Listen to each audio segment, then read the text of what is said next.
She'll be saying a few words, but she's a very special person, and it's nice to have you with us. Thank you very much. Thank you very much, Mr. President. Thank you for your warm welcome. Thank you for this occasion, which is a... You know, today is... Thank you very much, Mr. President. Thank you for your warm welcome. Thank you for this occasion. Agreement that allowed Cristoforo Colombo to make his trip. And you know, today is April 17, and April 17 marks the anniversary of the agreement that allowed Cristoforo Colombo to make his trip. And I say to remember how ancient are our ties, but also to remind that we both share another fight, which is the fight against the woke and ideology that would like to erase our history. And as I know that we share lots of things on tackling illegal migration, on fighting against synthetic drugs. You know, Italy has been one of the nations that made a plan against fentanyl, for example. But we have been talking about many bilateral topics and things that we can do together, about defense, about economy, about space, about energy.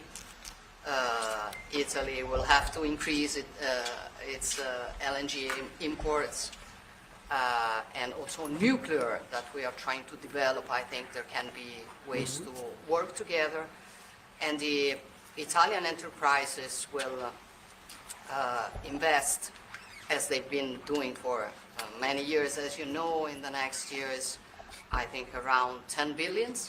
That shows how interconnected our economies are. And that's very important, Mr. President. It's not only about Italy, it's about the entire Europe. The exchange between us is a very big one. Investments, trade. It's a topic that we are discussing in this week.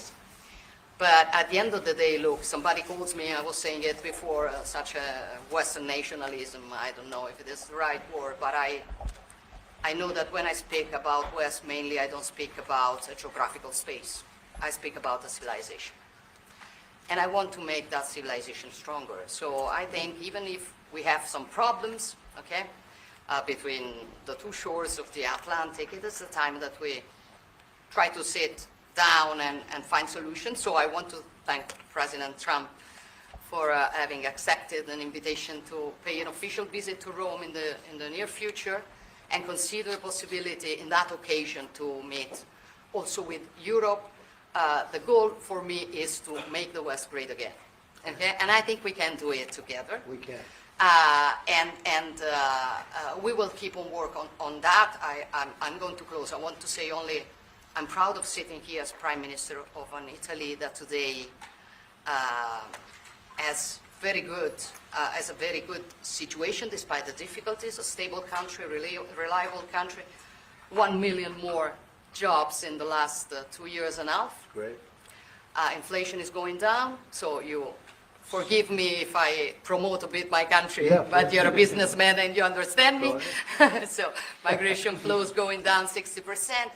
So we are trying to do our best, but I think we can do it even better together. Also on Ukraine, I will close. Together we've been defending the freedom of Ukraine. Together we can build a just and lasting peace. We support your efforts, Donald. Good. Thank you. Thank you very much. And I think we're doing well in that effort, but we want to get it done, and we'll see if we can. We want to save. On average, think of it, every week 2,500 people are being killed, mostly soldiers, Russian, Ukrainian soldiers. And if we can save those lives, that would be a very good thing. And so we'll see what we can do. And I think we're getting close, but we'll let you know very soon. And you've been very helpful. I appreciate it. Thank you. Any questions?